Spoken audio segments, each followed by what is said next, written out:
shots fired, just look how they blazing. Root devil wanna prowl like I'm working for Satan. Now I'm Snoop. Ask about Snoopy Badazz.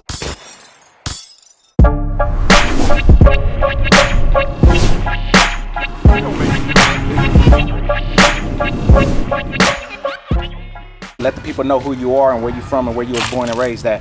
What's happening? It's Snoopy Badazz, you know what I'm saying? I was born, you feel me, on Rosecrans and Clark, you know what I'm saying, in Bellflower, California. Feel me, 3 minutes away from Compton. So I was born on Rosecrans, you know what I'm saying? I'm the representative of, feel me, the street Rosecrans, homie. That's my block, you know, for me, because I was born there, you know what I'm saying? If you wasn't born on Rosecrans, I don't want to hear nothing. Rosecrans belong to Snoopy BA. So what was life for you growing up in Compton?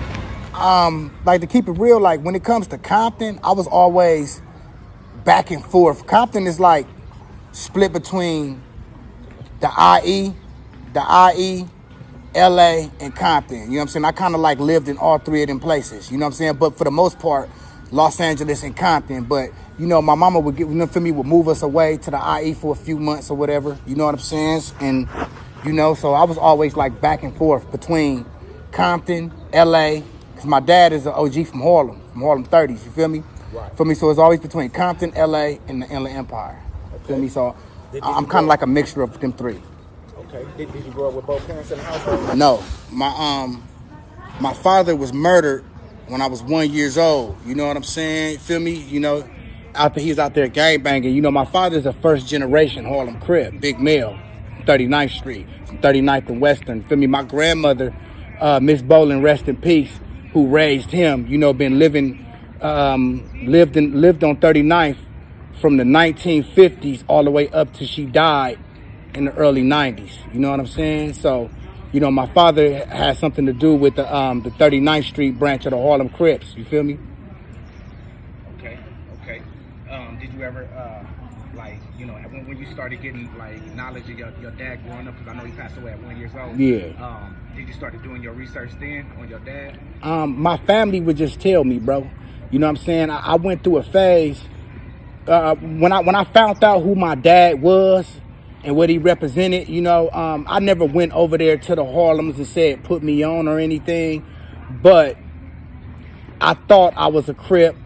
You know what I'm saying? Not necessarily a Harlem Crip. I just thought I was a Crip because, you know, I used to watch other people had a father and I didn't have my father. So it was like the only thing I really had to grab on to him was the fact that he was a Crip. So I used to try to be a Crip in my younger years like my dad because that's all I really knew about him. You know what I'm saying? Until I got old enough to start finding out other things, you know, and realized, no, I don't want to be a Crip. What made you want to bang bloods? Because when I found, like, I started banging blood after my mother passed. I had a chip on my shoulder with Crips because, you know, when I found out how my mother got shot, raped, and paralyzed, you know, they never told me the gang and all that of the niggas that did it. You know what I'm saying? So my mother got shot, raped, and paralyzed, and one of my cousins was shot, and another one was murdered. In Watts at an apartment. You know, some Crips bust in there and killed one of my cousins, shot and raped my mama, and shot the other one. You know what I'm saying? So when I found that out, you know, I just felt when my mother actually died, because my mother ended up dying of cancer, and then I found out that she would have never caught cancer if she wasn't in a wheelchair, because I found out later that when that all of us, every human being is born with cancer cells, but and how when you're diagnosed with cancer, that means the cancer cell starts to grow. So that means you have cancer when the cancer cells grow. And the only reason my mother passed away is because her cancer cells grew, and they grew because she was paralyzed from the waist down in a wheelchair for years. So what happened was she couldn't move around. She didn't sweat as much as she needed to. So her cancer cells grew, and she ended up catching cancer and dying. So I had a chip on my shoulder with Crips, and I didn't want to contribute to that cause. So I was like, man, I want to be the opposite of who did that to my mama. You know what I'm saying? So, you know, I picked the Bloods, you know, after her passing, you know, when I was 17 years old. You feel me? So I went that route. That's what made me want to be a Blood. Don't get no realer than that, huh? Hell yeah, that was heartfelt right there. That's what happened. That's what made me want to be a blood, cause I felt like, you know, Crips took my mama and I didn't want to contribute to it. That cold story. Yeah. I just tell the truth, nigga. Like, I'm done trying to sugarcoat shit for these niggas, bro. We just telling the truth, bro. Ain't nobody gonna do nothing anyway. Crip Mac was all on the fucking internet talking about Hoover, blood, every gangsters. Now I don't want to hear that shit, nigga. I'm gonna tell my story. Hell yeah, I thought I was a Crip when I was a kid. So what? What's wrong with that? Was it any positive role models in your life? You know, I had a my bad, I gotta get phone. Was there any positive role models in my life? Yeah, any positive role models in your life? My mother, you know, and she started messing with a guy by the name of Dice, a part of the LA Deuces. He was a positive role model, man. He stepped in, you know, and tried to be a father figure, but I was so hard-headed and wanted to be a gangster at that time. I really wasn't paying no attention to nothing he was talking about, but he meant good though. He meant good though. So I give that to him. But the main role models I really had was like the rap, the music. You know, I used to lock myself in the room and listen to Tupac, the Dog Pound, Snoop Dogg. You know what I'm saying? Like I was one of them kids that didn't like Biggie. No disrespect to the East Coast and all that. I didn't like Biggie. I was diehard Tupac. Once Tupac told everybody them are the ops, I was with Pac. So people like Tupac, Snoop Dogg, and the Dog Pound, and just the whole Death Row platform was like really my role models. As corny as it sound, you know what I'm saying? But you know, that's kind of why I'm the way I am today. You feel me? Like y'all see how I push. You know what I'm saying? Like, you feel me? Because the music is really what raised me, you know? What age did you first jump off the porch? Man, I jumped off the porch at 12, 13 years old, homie. I was selling dope at 13. You feel me? My mother took me on this show called Judge Hatchet when I was 15 years old. We trying to get the episode because I was breaking. And my stepdad that I just brought up, Dice, he went with us. You know what I'm saying? He's alive. Y'all can interview him if y'all want. But him and my mother, when I was 15, man, I was bad. I was breaking in houses, selling dope, and just doing too much, doing more than what a 15-year-old was supposed to be doing. And she called the Judge Hatchet show, and they told me to come, and I was actually on that show. So if anybody can get that footage, it'll be deeply appreciated. But Snoopy Badazz was on the Judge Hatchet show when he was 15 years old. That's crazy, bro. Yeah, man. But I jumped off the porch at 12 years old. I started smoking weed at 12.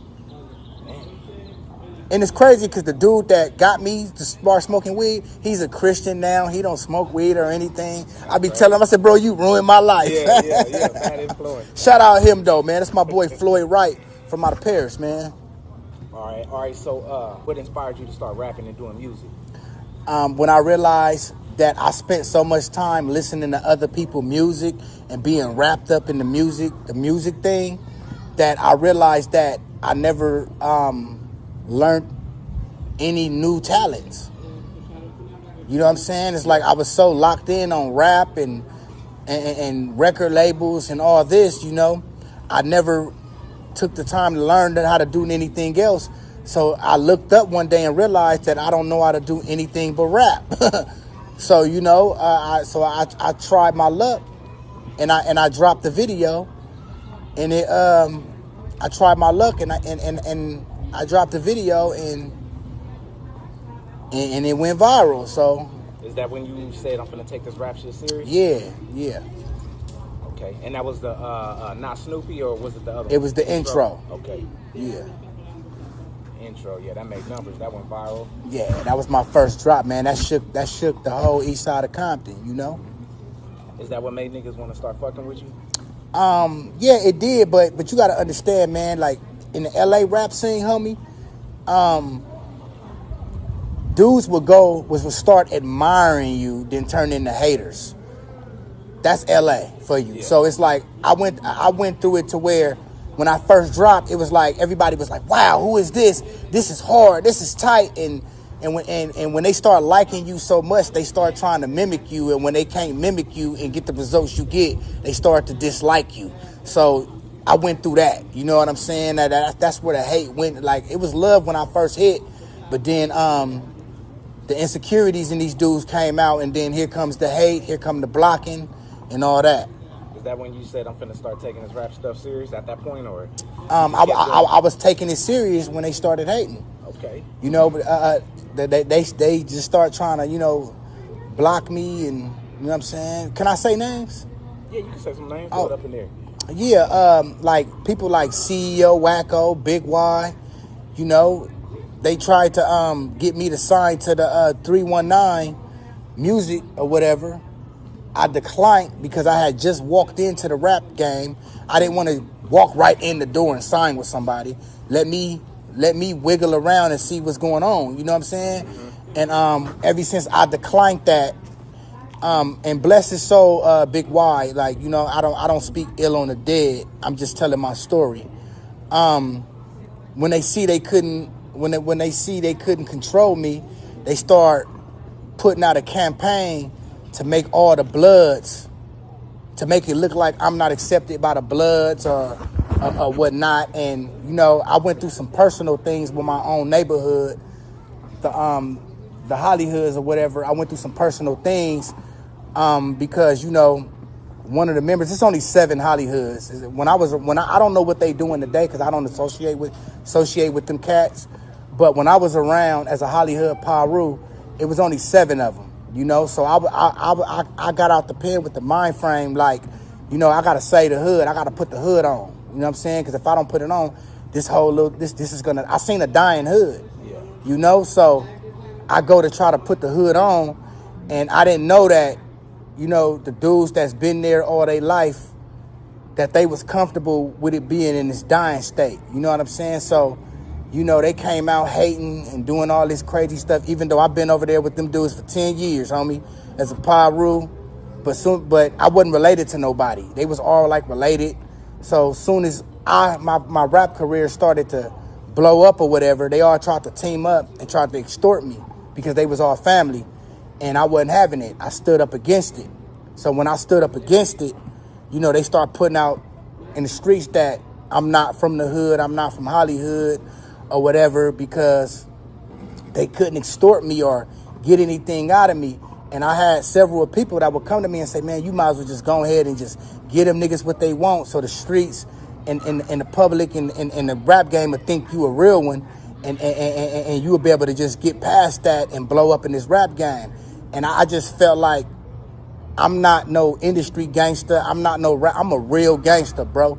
And if I gotta sacrifice my real gangsterism to be looked at as a real gangster in rap, I'm cool, bro. I don't mind them looking at me as a fake gangster in the industry because these dudes is hating on me. Long as niggas in the streets that really know me know, like this nigga Snoopy will burn you down. You feel me? So basically the reason, you know, people see the hate when it comes to me from my neighborhood is because I couldn't be extorted. But if I would have been extorted, it wouldn't be no problem. And the only reason I brought that up was because, you know, when CEO Wacko and Big Y tried to get me to sign to their label, I declined. And when I declined, they was already feeling some type of way. But at the time, my hood was behind me, and they really couldn't do nothing about it. So when my hood did what they did, because of their own problems and their own insecurities and jealousy, they kind of like threw blood on me for the sharks. You know what I'm saying? So yeah. People like Y and CEO Wacko they looked at it as an opportunity to really shut me down. So what they started doing was rolling around the industry and trying to pull the Damu and the Blood support away from me. You feel me? That's why you would look up and see all these Bloods and Parus on me, because it was all a tactic. When in fact, if I would have just let my homie extort me, I wouldn't have never had no problems with the Hollies, the Big Ys, or the CEO Wackos. I'd be good, like all these other rappers y'all see moving around. But because I wasn't letting them extort me, they threw blood on me. So now, and you got to understand, most dudes are cowards. So if they see somebody that they think alone, they gonna try to attack it. Like, so people looking at me like, okay, he rap better than me, he look better than me. Oh, his hood disowned him? Man, what? I'm fit to use that to come at him. Yeah. So people start using, but even if they would have heard that I was an alleged hood hopper, or I was an alleged rat or whatever, but if my hood was behind me, nobody would have said anything. Yeah. they wouldn't have said nothing. But because they see that I'm alone, they try to use the lies and the narratives that they say around me. So that's really what happened to me when it comes to the beginning of my rap career. Then want me to keep going, or you gonna ask me about the Snoop Dogg stuff? Oh, yeah, I got that too. Okay, so I'm gonna be quiet. That's what happened between the Hollyhoods and CEO Wacko and Big Y and my problem with the Bloods or whatever. Yeah. Okay. Look, the Bloods hating on me only because I wouldn't be extorted. That's it. Feel me? Ain't no schmut on me. Ain't no schmut on me, bro. I got all the real paperwork. I got everything the homies would want to see. If y'all want to see my paperwork, not the fake paperwork that them dudes over there on Street TV dropped. We got the real police report. We feel me? If y'all want it, tap in with me and I'll slide it to the real homies so y'all see that Snoopy is really a solid individual out here. They just hated on somebody that didn't want to be extorted. Right. You feel me? All right. What inspires you to create, like going back to the beginning when you first started? What inspired you to create that look that was similar to B Brazy with the curl and the khaki suit and all that? It's crazy you say that because I didn't look at it as being similar to B Brazy. My mother had a Jerry curl. Yeah, you know what I'm saying? Right. Like my mother had a Jerry curl. My uncle had a Jerry curl. The Jerry curl has been around me all my life. You know what I'm saying? I have never recited a B Brazy line in my life. So I wasn't influenced by B Brazy at all. It ain't my fault that I happened to be a chunky nigga with tight eyes and a Jerry curl, and I just happened to favor the nigga. You know what I'm saying? That was just coincidence. But you know, I did that route because I understand that, you know, in every generation, you know, to really make something happen, you gotta attack an area. You gotta provide something that's needed, that's not here anymore. And I just felt like, you know, what I was doing at the time was needed because nobody was doing it. You know, y'all didn't want to see no more skinny jean rappers singing in auto-tune because it was a lot of that. So I tried to just come with something that nobody had at the time. Well, okay, here's another one. How come we ain't seen you do any collaborations with any other artists that's in the game? Because, like I said, a lot of dudes are followers, bro. You know what I'm saying? That they're followers. They want to be a part of the in crowd, the cool crowd. And me, I done made so many enemies, and I went at so many dudes, not because I was in the wrong. Like it was like a snowball effect. When I wouldn't let my homies extort me, that put a signal out to all the cowards. So now the Bloods who are the Bloods, or even the Crips that I already made insecure, that was already jealous of my wise, that didn't really have nothing negative to say about me, they found something to validate their hate. So what they did was, feel me, they even YG, all these dudes, they hate is validated now. Now they have something they can use to hinder me. Or what y'all say is hood? Okay, what is hood this on them? Feel me? What else y'all say? Oh, it's paper. Oh, in here rap. Oh, he hub. Oh, he hub. So basically, they used it to validate they hate. When in fact, if none of these false accusations would have came out, they would still hate me anyway. It'd just be private and discreet. They'd secretly knock me off like they did B Brazy. You know what I'm saying? And it's just the truth of it. See, now I'm blessed. Like, people would think the hate that I go through, that I have, is a curse. No, it's a blessing. Because now I can see who everybody is. You can't snake me like y'all snake Nipsey, like y'all snake B Brazy, like y'all snaked Laniac, like y'all snaked G-Sex. You can't snake me now. So what happens was, my hood tried to extort me. I wasn't having it. The other Damus and the Crips or whatever that I already made feel insecure and was jealous, found a reason to speak out verbally to validate their hate. So now it looks like everybody against me. So a rapper that's trying to come up would feel like, you know what, I don't want to stand too close to him because I don't want to miss my chance of getting a YG feature. When in fact, YG is being manipulated by the CEO Wacko and the Big Y. You get what I'm saying? Yeah. Because they did it purposely to create an illusion that all the Bloods don't mess with Snoopy Badazz. So we're going to put these narratives out there. You feel me? And I'm going to get YG to throw a shot at him and he's done. So you know what I'm saying? So that's really what it is. Feel me? The only reason they wanted to X me out the gang culture because I come with everything that they cannot generate. My haters. Right. So they had to get rid of me. It's like, for instance, if everybody want Big Macs, right? Yeah. But you make good Big Macs. Yeah. But I make Big Macs too, but your Big Macs are gooder than mine. Yeah. I either got to compete with you or I have to eliminate you. Mm-hmm. So they chose to eliminate me. And that's what happened. That's why you would, let me say this. That's why you would hear them say Snoopy Badazz is not a blood. Yeah. They only say that because they don't want me in the same category as them because they know I'm going to win. Yeah. I'm the better looking blood. I'm the better sounding blood. I'm the better looking blood. Nigga, I'm the only blood out of all these LA rappers that put up and ran 4 phase back to back. So the only way they can compete with me is to disqualify me and say that I'm not a blood altogether. But in reality, I'm a realer blood than everybody that's speaking. Did that make any sense? Right. That's what's going on. That's why they want to disqualify me. Hey, whatever happened to if you can't beat them, join them? They don't want to join me because I'm hard. My standards too high.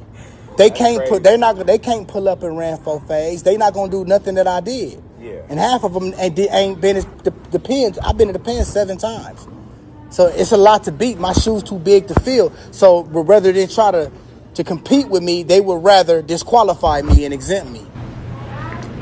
Explain that situation with you and Slim 400. Like, what was the beef behind that? Slim 400. I said some crazy things. Well, neither one of us started it. He was in the same person that got in YG ear, that had YG diss me on a song, got in Slim 400 ear, and because this was after Big Y and Wacko tried to sign me. Like me and Slim, man, and I'm gonna keep it real. I miss Slim. I miss his energy, bro. Slim 400 was a funny guy. He was cool. He was humble. You know, he didn't switch up on you when he was around certain people. And I really believe Slim really liked me, and I liked Slim. But outside forces came in between me and Slim relationship, bro. And the person that came in between me and Slim relationship is CEO Wacko, the same person that had YG throw diss me in the song because you know he had a mission of making me look like I'm not accepted by the blood in the Paru car. Do you understand what I'm saying? Yeah. You feel me? He wanted it to make it look like that I'm not accepted by the blood in Paru car. So when he seen me and Slim get close, he got in Slim ear and was like, man, leave that alone. Wop wop. So Slim, you know, Slim was already getting into it with some dudes from Wacko neighborhood, and Slim just didn't want the extra drama, bro. So Slim stepped away from me and didn't give me an explanation. So I took it as Slim was on some funny shit. So I jumped into the media and said some disrespectful things about Slim, not knowing that Wacko was the puppet master. So when I did that, then Wacko had YG throw a shot at me in the diss song. So now Wacko then manipulated Slim 400 and YG to make it look like they're Snoopy Badazz ops to the public. Feel me? So that's what happened with me and Slim, bro. And I just wish that he was still alive so we could squash that and move on, bro. You know what I'm saying? Rest in peace to Vincent, bro. What are the events that led up to those 4 phases in the park? Because Wacko, CEO Wacko, I said some things about the West Side Pyrus in a text message to Wack 100. Me and Wack 100 didn't even really know each other at the time. I was just running my mouth, and Wack 100 took the messages and sent them to CEO Wacko, somebody that he was chilling with every day, somebody that he was loyal to at the time. They was best friends at the time, you feel me? So he sent it over to CEO Wacko. When he sent it to CEO Wacko called me. This is the first time I ever spoke to him. He asked me, why did I say that? I told him why I said it, but then I apologized for saying it. You know what I'm saying? I'm saying, man, I said it because it is. And he explained to me it wasn't what I thought, so I apologized. We talked for 2 days straight. I thought everything was good. I look up, I start getting notifications. He posted the conversation. Wack 100 had posted the conversation of what I said about the West Side Pyrus. I tried to call Wacko and ask him why did Wack 100 post it if me and you is cool and we already got that squared away. Wacko blocked my number and wouldn't answer none of my calls, and that told me right there that he was in on the play. Years down the line, I found out that Wacko is the reason Wacko told Whack 100 to post it. And it all goes to what I was saying about him trying to shmut me up within the blood card. So he was in on that too. What was that's crazy. So I had to pull up and run 4 phase for that. But at this time, I thought it was all Whack 100, but really Wacko was the whole puppet master to the situation. What about let's get to the music, man. What's Snoopy Badazz working on? A guy coming in the future? Man, Red Mafia Family, that's my brand. You know what I'm saying? And me and my boy, we about to get Killer Ink Records back running. Feel me? Yeah, Killer Ink is coming back. You know what I'm saying? But you know, I got Red Mafia Family. That's like my dog pound. You feel me? That's my thing. You know what I'm saying? All right, so I see you doing a lot of podcasting nowadays. You know what I'm saying? Do you like doing that, or do you like doing music more than podcasting? I like them both. I got tricked into podcasting. Did we ever finish the Slim 400 part? Yeah, we did. Yeah, okay. 400, yeah. I got tricked into podcasting, bro. I've never walked into the internet and said I want to be a podcaster. I want to tell jokes. I want to do skits. It was never that. I wanted to be like a gangster version of what's that rapper of Travis Scott. Like you don't see them, you don't hear much about me. It's just you just see the music and that's it. That's what I want it to be. But I got tricked into the podcasting because I made these dudes feel so insecure and so jealous of what I was doing. They just had to find a flaw and magnify it and exploit it. And it put me in a situation where I had to keep jumping on the internet and address the bull crap that my insecure and jealous enemies had to say about me. You know what I'm saying? So I was kind of tricked into the podcasting. Now it's easy. I just do it to do it. You know what I'm saying? That's what, and you're doing good at it. You know what I'm saying? Everybody inviting you to their platform. Yeah, you know what I'm saying? You stirring up a lot of, you know what I'm saying, controversy on the internet. Yeah. What about films? You know, we gonna see Snoopy Badazz in any more acting films? Of course. Feel me? As soon as my boy ING Films put the script together, I'm in it. That's right. All right, man. We gonna conclude this right here. You know, this segment right here. Just let the people know how they can get in contact with you, and a shout out to ING Films. Man, look, homie. Hey, if you want to follow me, Snoopy Badazz, SNOOPY BADAZZ on Instagram. My official YouTube channel is Red Mafia Family. This logo is the official logo, so if you see this, type in Red Mafia Family, you see this RMF on the channel, that's me. You know what I'm saying? You feel me? And hey, it's about to go down, homie. You feel me? If you and we got the website coming up too, www.redmafiafamily.com. Shout out my boy Shannon, Inglewood Films, in the whole city of Inglewood. It ain't nothing but love, homie. You know what I'm saying? And we pushing, homie. And Snoopy Badazz, before we cut this short, man, you still active in gangbanging? I look at myself as a revolutionary and a leader now. You know what I'm saying? I started my own organization, Red Mafia Family. You feel me? We took the red rag. That's ours. It don't mean Bloods to us.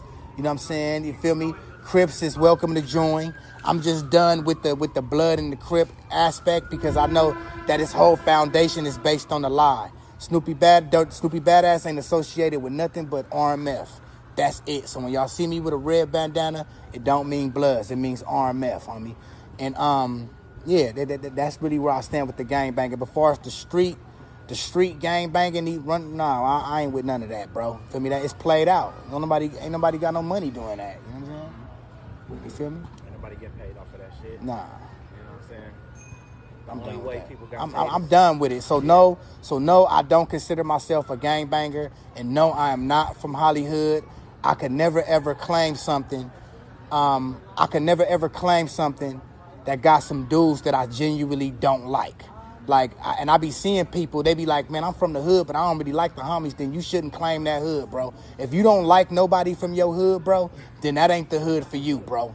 Because you basically saying you willing to shoot, die, or go to jail to claiming something that's filled with dudes that you don't even like. Absolutely. I don't like none of the Hollywood, so I'm not gonna be fake. Fuck Hollywood. I'm from the Red Mafia family. I like everybody in RMF I like everybody in Red Mafia family that I recruited and that I'm gonna recruit. Feel me? And I'm gonna keep it at that. Baby braids, nice baby braids. That's it. Yeah, man. So, what do you think about the internet sensation about the cat that's in jail, Baby B Brazy? He's a fraud, and I think he's exploiting Big B Brazy's name. He's exploiting his name. For one, he didn't even know he didn't even know Big B Brazy. You know what I'm saying? He didn't even know Big B Brazy. You feel me? I think he's exploiting Big B Brazy's name.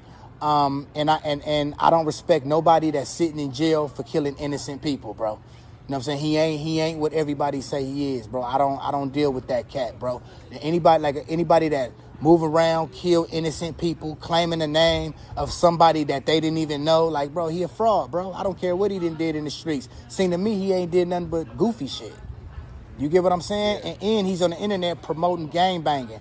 Bro, anybody promoting gang banging need to hang themselves, bro. Dead homie. So and that's just how I feel, bro. You know what I'm saying? I don't and people ask me like, why do I initially have a problem with Baby Brazy? Because he be talking to my baby mama. He be talking to my baby mama, and he be spreading all the negative info that she say about me through the prison system. So I don't fuck with him because of that. He's a hater. You get what I'm saying?